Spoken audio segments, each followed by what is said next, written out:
nakikita nyo na itong mga tanim ko. Matatanda na sila.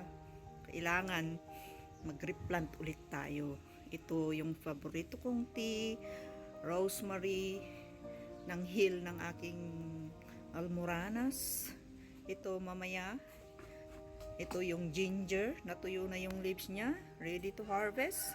Ito, magre-replant ulit ako. Ayan, matatanda na itong mga aking mga plants. Ito yung bago kong tea. Hindi ko alam kung anong pangalan niya, pero magandang tea daw ito. Itong mga eggshell, iniipon ko yan. Tapos, dinadry ko siya. Pag dry na dry, didikdikin ko kasi pang fertilizer ito. Ito kasi rich in protein. Ito yung kanyang finished product. So, ang gagawin ko dito, i-mix ko dito sa soil with the black soil. Ito, kasi magre-replant ako. Home gardening tayo ngayon. Yan, i-mix ko yan dyan. Tapos lalagyan ko to ng black soil. Okay, the black soil. So, what we are going to do, we will take some from this, tapos i-mix natin doon sa ating pan. Ayan. Yung eggshell, mix natin. Ready for soil replanting. So, aking oreganong matanda. Tinanggal ko na yung mga leaves niya. Eto, i-dry ko siya. Still use for tea at saka for herbs pag nagluluto. Ayun yung iba. Eto. Yan. I'm working out my soil. Yan po yung aking mga soil. Minimix ko yan. Para for replanting. Walang magbibideo. Wala akong paglalagyan ng ano. Ito na. Oh, see? Tatanggalin ko yung mga leaves na yan. And then, i-dry ko siya. And then, still for tea. At saka, pang sahog sa mga ulam. Pag nagluluto ng chicken, ng spaghetti, oh, you can use this oregano. Pag na-dry siya, diktikin mo. Magpa-plant tayo. Sige, gardening muna tayo. Continue the work. Okay, may replanted plants. So, meron tayong bagong replanted rosemary here. Ayan, lahat na mga bago. May cactus, ayan dito, aloe vera. Yung aking mga oregano. May 3 pots.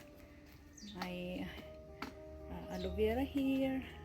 At sa yung aking chives. Kimchi.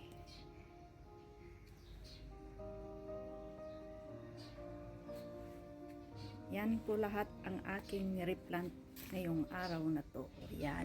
Aking magulong mixing soil. Ito naman yung mga nagtanim ako ng mga luya dito sa mga kwan na yan. Tinanim ko dyan yung aking mga luya. Okay. These are my harvest today after replanting. Yan yung aking ginger. Yung iba, tinanim ko doon. Ito, yung kunting rosemary. Ida-dry ko yan. At saka yung chives, pang sahog. At saka ito, ida-dry ko rin yan. Tapos na tayong nag-plants. Nagutom na rin ako. Actually, hindi pa ako nag-lunch. Nag-plants na lang ako. Nag-enjoy sa pagtatanim. Kaya ngayon, magme-merienda tayo. Tagkape tayo habang agis-istorya tayo manan. My favorite scenario. Yes, we have to make use of every time, di ba? And make yourself happy. Why not? Alam niyo sa ano? Sa planting. Every time na, ang hobby ko kasi, pag wala akong ginagawa, yan, mga planting. At saka naglilinis. Ok ako nandiyan katrabaho. Yes, I'm ok sa linis. Hindi naman yung OCD as in, never. Hindi po. Domestic helper nga ako ng 11 years. Natuto ako sa linis. Super linis ko yung bahay ng amo ko noon. Tapos sarili kong bahay, hindi ko lilinisan. Ay, kailangan. Yan ang natutunan din natin. Although marunong parang malinis. Pero pag yung mga amo, gaganyanin. Gaganyanin. O, alikabok, di ba? At least alam natin kung anong malinis sa madumi. Ano yung mga hobby ko? I'm a plant flower actually. Actually ako. At saka ano, nature lover ako. I love nature. Alam niyo bang favorite color ko? Sunset. Ang gandang tingnan ng sunset color. That's my favorite color. Although, lahat ng color maganda. Kaya lang, nagagandahan ako sa sunset color. So, kanina, nung nagtatanim ako, sabi ko, compare ko nga di pa nagbiag tayo ti spiritual. Kasi gaya mo na ino, nabayabayag ka ti mamati. Nuhan mo nga i-restart, biyag mo, wala, parang tayo yung plant na yan. Ang tanda-tanda ng mga plants ko, di ba? Nakita nyo na mga itsura niya, ang tatanda, pero, naku, hindi magandang tingnan. Kasi tayo nga Kristiyano, ano nabayabag tayo nga namati. If we do not sustain, we do not restart our life, wala. Bunjing nga kasi di mula tatay. So, kailangan nga i-replant. Tapno agrusing manun. And the most important, yung watering. If we do not water the plants, ang mangyayari, natutuyo sila. Ganun din pala sa spiritual. No, Kristiyano ka, but you are not praying, hindi nadidiligan yung spiritual life mo. Ganun yung itsura. It's just like the plant. Kaya kahit yung ating mga ginagawa, may natutunan tayo talaga sa ating mga ginagawa. May lesson tayong nakikita sa lahat ng ating mga ginagawa. Kanina nga, nung nagpa-plant ako, siyempre mag-isa ko doon. Niisip ko, ay na, kastoy gayam ti biyag Kristiyano, oh. Ay na, malikpay ti kastoy ti itsura na. Bunjing. Malikpay kasi. We should grow up robust. Later on, pag nagiging robust yan, ibibideo natin para matingnan natin kung ano yung itsura ng isang robust replanted plant and maintain with water and fertilizer. So, just like in the spiritual, we have to sustain our life in prayer. Because without prayer, we are not robust. Hindi tayo, our lips are being dried. Parang agnalatoy ti biyag, as dyan, iti kwa nagayam diya eh. Ano nga ko? This is how I spend my leave. This is my second day of leave. So, at least may nagawa ako, nag-enjoy. And I will just wait for this plant to grow up nicely. Kaya kapita yun sa tayo pa nagdigos. Nothing special today. Ganun lang. Just had my planting. And then, do housework. As usual. Yan ang trabaho ng ng isang, pag nasa bahay tayo, may bahay ang tawag sa'yo. Housewife. To make use of our time. Diba? In every way, we have to balance our life. Huwag naman yung masyadong seryoso. Akala nyo seryoso ako, no? Akala nyo, ano yung sinasabi nila sa akin noon? Kasi hindi daw ako nagsasalita. Ngayon ako, hindi ako komportable, I will not say anything. Anong sabi nila? Weird? You don't know me. Don't judge me. Do not judge a book by its cover. I'm a happy person. Ano pa ba? Hindi ko ngayon malagay ko na di damdamo ko di pa. Because I'm not talking, I'm observing, but I'm not saying anything. Once I'm not comfortable, I do not talk. I do not say anything. I just observe. But if you know me,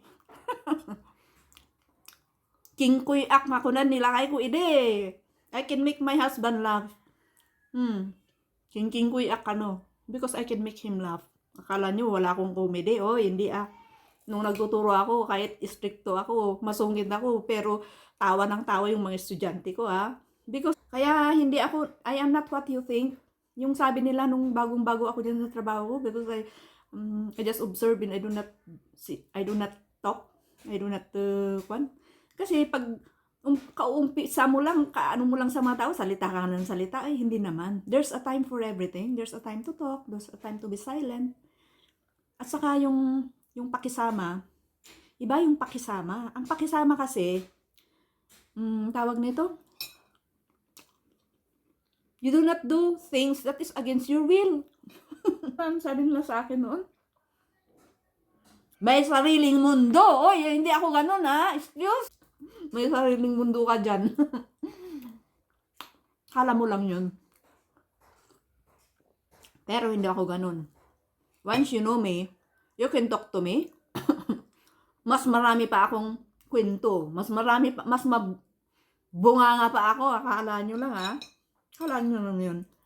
Kaya, ngayon, mga Pilipino stop judging. Do not judge a book by its cover. Kasi, if you do not know the person, don't say anything. Hindi mo pa kilala, ang tingin mo sa kanya. Ayan, kung ano-anong iniisip mo. At saka yung isa pa, mga Pilipino do not think of yourself higher than you are. There's a time for everything. There's a time to level yourself to those who need kung kailangan mong magpakababa, we have to do it. Hindi yung kwan. Yun, mga ugali talaga ng Pilipino niya. Nalaing da nga ag-judge na handa nga amo ti tao. Hindi nila kalila yung mga kaharap nila. Chismis da nga chismis, di ba? It's not good.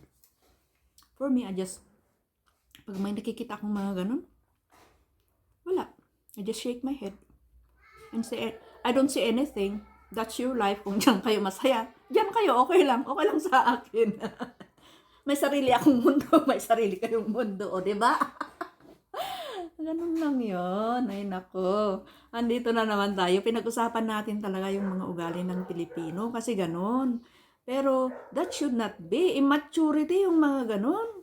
We should be matured enough. Hindi yung keep on judging. Do not judge a book by its cover. Or ano, nakita mo yung libro nga nagpangit-pangit outside. You have to read it first to know the story, what's inside. Ganon, di ba? So, Pilipino, marami akong experience. Akala nyo, I've been to a lot of work and I've seen a lot of people. Kaya, carry lang. Ano man sinasabi nyo, okay lang. Carry lang. Part of growing up. Self-actualization. Diba? Sige, tapusin lang muna natin itong kape. Ayan, dami ko nang sinabi. Dakdak na ako. Dami ko nang sinabi. But anyway, peace. Peace sa mga chismosa dyan. Okay?